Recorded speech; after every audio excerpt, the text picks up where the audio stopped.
Ai, que saudades do Chad Stahelski.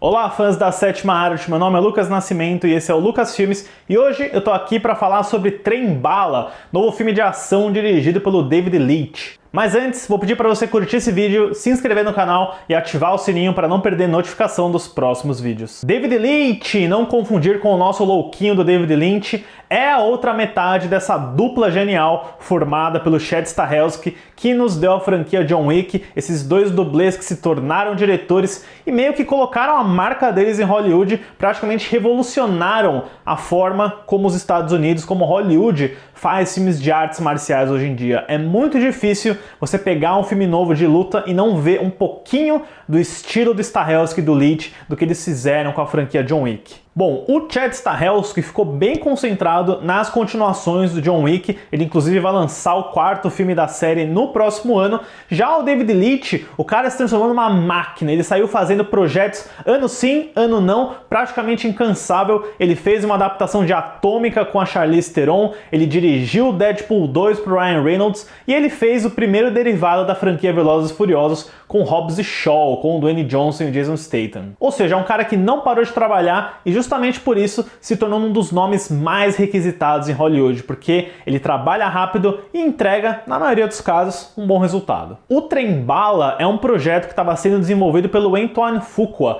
que é o diretor de Um Dia de Treinamento e, mais recentemente, da franquia O Protetor com Denzel Washington e o remake de Sete Homens e um Destino. Ele ia dirigir esse filme, que é a adaptação de um livro japonês do mesmo nome, do Kitaro Isaka, mas acabou se afastando e ficou apenas como produtor. O nome dele ainda está nos créditos, inclusive. O David Leitch acabou entrando e rapidamente acelerou o processo desse filme. É um filme que foi adiado algumas vezes, especialmente por conta da Covid, era para ele ter saído já, mas finalmente, agora com a Sony Pictures, que apostou várias fichas nesse filme, é um projeto bem caro, eles mostraram esse filme bem cedo na cabine de imprensa, né, tipo, é um filme que tem confiança do estúdio, e o resultado, assim, para ser bem sincero, no Trem Bala, continua me mostrando que o David Leitch, apesar de ser muito eficiente, muito prolífico, não é a melhor metade da dupla David Leitch e Chad Stahelski.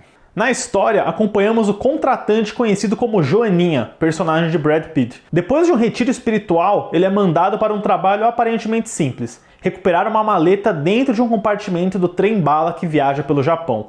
Porém, Joaninha logo percebe que ele não é o único atrás da maleta e que muitos outros golpistas e criminosos estão resolvendo seus próprios problemas dentro desse trem. É aquele clássico tipo de premissa de estranhos se encontrando em um só lugar e você logo vai percebendo que esses estranhos não são tão estranhos, que alguns já se conhecem, alguns já se lidaram no passado e tudo vai se desenrolando num tipo de história que acabou me lembrando, eu senti uma pretensão do filme nesse sentido, de se aproximar do cinema do Quentin Tarantino, do Guy Ritchie, especialmente na linguagem do filme, nos diálogos também e toda a estrutura de vai e volta, de flashbacks, de cortes rápidos, de personagens coloridos. Especificamente, e eu digo isso também pela ambientação japonesa, me lembra muito o Quentin Tarantino de Kill Bill Volume 1. Mas o David Leitch não é bem esses caras, por mais que ele tente ser. O roteiro do Zach Olkwitz traz a mesma pegada de diálogos com assassinos mortais discutindo coisas banais, como o nome deles, desenho de criança e por aí vai.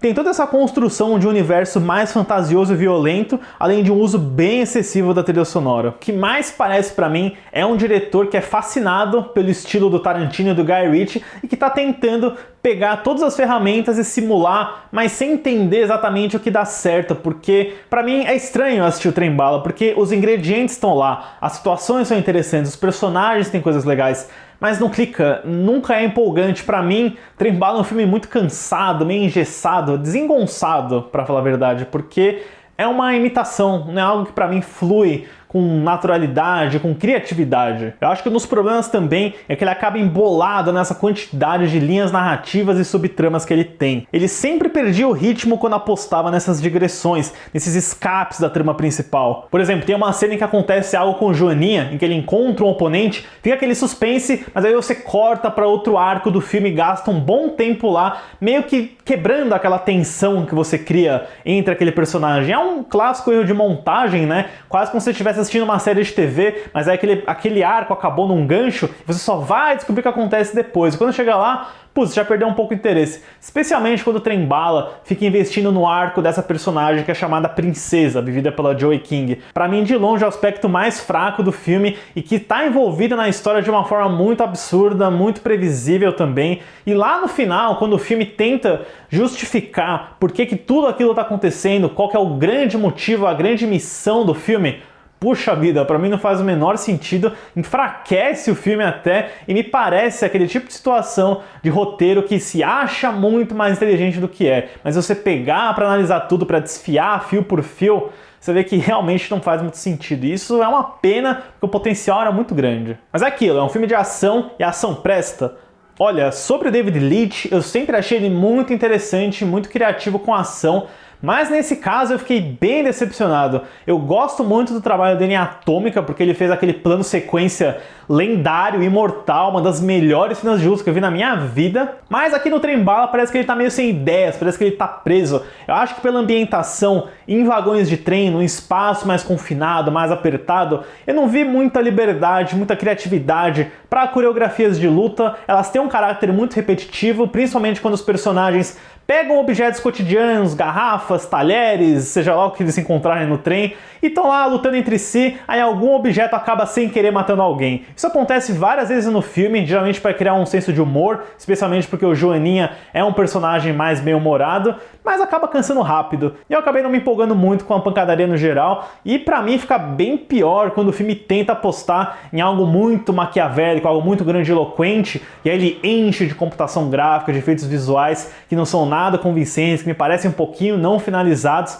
É bem triste de ver e, curiosamente, né, levando até pro arco no clímax, aquela cena do Deadpool 2, aquela prisão que é transportada num carro forte, um comboio, que parece um trem, é basicamente a versão em miniatura do Trem-Bala inteiro, assim, quando você para pra pensar. Até especificamente na forma como um dos personagens usa um ursinho de pelúcia, né? Eu não vou me estender em spoilers aqui, mas dê uma olhada na cena do Deadpool 2, vai fazer muito sentido. Mas ó, um crédito que eu tenho que dar nessa questão do David Leitch é que a fotografia do filme é muito caprichada. O Jonathan Silla, que costuma trabalhar com ele, aproveita bastante a iluminação em neon e as luzes da metrópole japonesa. Fica muito bacana de ver, cheio de cor, saturação, contraste. É muito diferente dos outros filmes do David Leitch, que eu acho que ele sofria um pouco com o famoso efeito Marvel da paleta de cor de cimento, de ser muito cinza, muito saturado. O Trem-Bala é facilmente o filme mais deslumbrante visualmente que o David Leitch fez até agora. Nesse sentido, um grande acerto. Agora, se tem algo que eu consigo elogiar bastante nesse filme, é o elenco. O Brad Pitt tá fantástico nesse papel. Eu acho que ele consegue trazer muito daquela energia cool e suave do Era Uma Vez em Hollywood, o jeito atrapalhado do Snatch, que são filmes do Tarantino e do Guy Ritchie, veja bem. E o resultado é muito divertido. Essa ideia do Joaninha estar passando por terapia e adotar uma postura zen, não querendo brigar com ninguém, é muito legal, quase como se a gente visse o The Dude do Jeff Bridges no meio de uma porradaria. Ele tá claramente se divertindo e é a melhor coisa do filme inteiro. E uma curiosidade é que o David Leitch foi dublê do Brad Pitt em cerca de 5 filmes, incluindo Clube da Luta e Troia. Eu também gostei muito da dupla formada pelo Brian Tyree Henry e o Aaron Taylor Johnson, como os irmãos Limão e Tangerina. Eles são peças coadjuvantes desse esquema todo e garantem ótimas cenas, principalmente porque o Aaron pode usar aquele sotaque britânico dele em máxima capacidade, fazendo um cara bem nojento. E o Henry também tá ótimo, eu gosto muito dele em Atlanta, mas eu não sou muito fã dessa piadinha que o filme tenta empurrar o filme inteiro sobre a obsessão do personagem dele com Thomas da locomotiva. Um dos vários exemplos de como o humor do filme, pra mim, não acerta muito. No restante do elenco, eu gostei de ver o Harayo Sanada, apesar de não ser muito diferente do que ele costuma fazer em Hollywood, aquele papel do guerreiro sábio e exótico. E olha, esse filme também tem várias participações especiais. Algumas já foram divulgadas, que nem o Michael Shannon e a Zazie Beetz, mas tem umas aí que eu não fazia ideia de que iam acontecer e devem render umas boas surpresas aí. Olha, eu acho que o Trem-Bala tinha um potencial muito bom. Eu gosto dessa ideia de ser um pipocão, de ser um filme de elenco, de ação, centrado num ambiente só. Mas eu acho que o grande problema, o grande vilão do Trem-Bala foi essa necessidade de querer ser algo muito maior do que precisava ser. Roteiro pra mim não faz muito sentido. Eu acho que o David Leitch já foi muito mais inspirado na construção de ação dele, mas pelo menos eu acho que o elenco no geral e o Brad Pitt, que tá excelente, conseguem aí fazer valer essas 2 horas do Trem-Bala. Pra Trem-Bala eu dou uma nota 6. Preciso dizer que assistir Trem Bala, ver mais conteúdo do David Leitch, só me deixa com mais vontade de ver mais Chad Stahelski, de ver o Highlander dele, de ver John Wick volume 4, né? Então, comentem aí se vocês pretendem assistir Trem Bala, se vocês gostam do trabalho do David Leitch e quais são suas expectativas aí para os próximos filmes de ação desse ano. Certo, pessoal? Obrigado pela visita e até a próxima sessão.